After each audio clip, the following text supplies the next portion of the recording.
सभी को दुर्गा माता की एक कहानी बताते हैं और ध्यान से सुनिएगा कहानी को अंत तक। एक समय की बात थी, हमारे यहाँ दुर्गा पूजा होता है।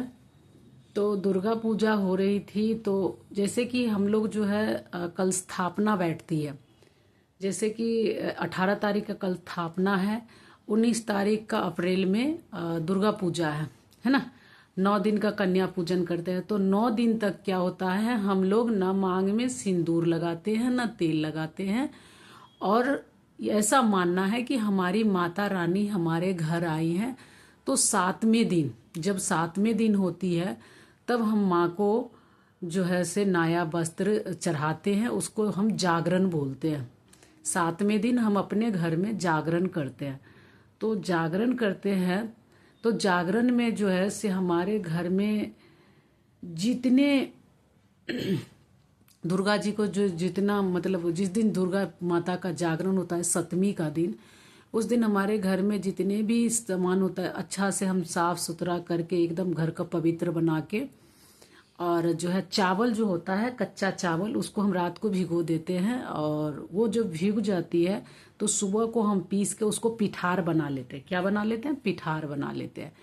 पिठार बना के शाम को हम जो है 5 फल होती है, उसमें जितनी पूजा के सामान होती है सभी पूजा के सामान माँ के सामने रख के, और माँ को जो भी हम घर में बिना प्याज लहसुन की दाल चावल सब्जी या पूरी सब्जी हलवा जो भी बनाते हैं, हम सभी खाना माता को चढ़ाते हैं भोग में चढ़ा के। और हम जो जो चावल हमने पीसा हुआ है, पिठार हमारे लैंग्वेज में बोलते हैं पिठार है, वो हम पूरा पूजा स्थल पर छींटते हैं, छींटा मारते हैं। उससे क्या होता है? पवित्र होता है। फिर हम घर में पूरे जगह छींटा मारते हैं। तो घर में पूरा छींटा मार के माता रानी को जो है से आरती करके सारा पूजा उजा करके, उसके बाद जो हम घर में जो भी छोटे बड़े होते हैं उनको हम खाना देते हैं। तो उस दिन तक हमारी माता को चुन्नी से मुंह ढका हुआ रहता है, चुन्नी से मुंह ढकी हुई रहती है। जैसे अष्टमी होती है, अष्टमी को पंडित जो है माता के सर पे से चुन्नी नीचे करते हैं और सभी भक्तजन अपनी माता रानी को दर्शन करते हैं। तो हम जाके माँ के खोइच भरते हैं। हम लोग खोइच भरते हैं। तो खोइच में क्या होता है? चावल, सुपारी, पान पत्ता, लौंग, इलायची, लड्डू, बतासा, ये सब चीज़, दुभी, जिसको आप द्रुभा बोलते हैं, द्रुभा, अड़हुल का फूल, गरहुल का फूल, ये सब इत्यादि लेके एक नया कोड़ा कपड़ा लेके माँ के जाके, माँ का जो आंचल होती है हम उसमें देते हैं और कहते हैं, हे माँ, जैसे आपका गोद भरा हुआ है वैसे ही मेरा भी गोद भरा रहे, मेरे घर में सुख समृद्धि बना रहे और सदा आपके आशीर्वाद मेरे सर पे रहे, इत्यादि करते हैं। तो ये सब करके फिर हम जब 9वीं होती है तब हम जाते हैं दुर्गा पूजा देखने के लिए। तो एक समय की बात थी कि दुर्गा माता की जो जागरण हो रही थी, उस समय में एक लेडीज ने बोली कि दुर्गा माता सोन कैसे पीती है, मुझे देखना है। पंडित ने बोला, बेटी हट नहीं करते हैं, जब दुर्गा माँ को पट लग जाता है, हमारे बिहार के लखनपुर में दुर्गा माँ को पट लगती है और पंडित बहुत मनाते हैं और कीर्तन पूजा इत्यादि करते हैं तो अपने आप पट खुल जाती है। पंडित बोला, बेटी हट नहीं करते हैं, लेकिन वो लड़की हट करती रही और छुप गई माँ की मंदिर में। फिर जब पूजा हो रही थी तो माँ ने उसको अपने अंदर छुपा लिया। फिर हाहाकार मच गई, अरे मैक पे अलाउंस होने लगी, कहाँ गई कहाँ गई कहाँ गई।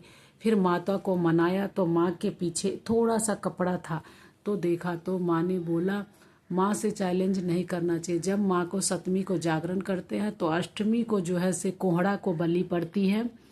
कोहड़ा के बलि पड़के पर जो कहते हैं, हे माँ दुर्गा मुझे बेटा देना तो मैं खसी को बलि दूंगी, ऐसे परंपरा चला आया है। तो खसी का बलि, जिसको आप बकरा बोलते हैं, उसको बलि दिया जाता है माता को। और जिस दिन भसान होता है, 10वें दिन होता है, उस दिन जो है भैंसा को बलि पड़ता है माँ का, भस्मासुर जिसको बोलते हैं ना, तो वहाँ भस्मासुर का वध किया जाता है। तो माँ का सत्य पर जीत होती है। और माँ के 7 रूप है, देखिए, चंद्र घंटा, कुसमंडा, अस्कमंदा, कल्याण, कात्यायनी, कालरात्रि, महागौरी, ब्रह्मचारिणी, शैलपुत्री। माँ के सभी रूपों को पूजा होती है। आपका इधर कैसे पूजा होती है हमने अपने परंपरा बताया है। आजकल के लोग तो मानते नहीं हैं। तो माता रानी को कहानी अच्छी लगेगी आपको तो लाइक और कमेंट जरूर कीजिएगा, कमेंट में बताइएगा। फिर नेक्स्ट वीडियो में हम आपके लिए एक नया और अच्छा कहानी आपके प्रतीक लेके आएंगे। तो आप सभी जो है, सभी को 9 तारीख का जो है 19 तारीख को अप्रैल में पहला नवरात्रि पड़ रही है, तो माता को पूजा का इत्यादि करें और घर में सुख समृद्धि बने रहे ऐसा कामना करें। जयकारा शेरा वाली दा बोल, सांचे दरबार की जय, सचियां जोता वाली मैया तेरी सदा ही जय। जयकारा शेरा वाली माता की कहानी थी, आप लोग सुनिएगा।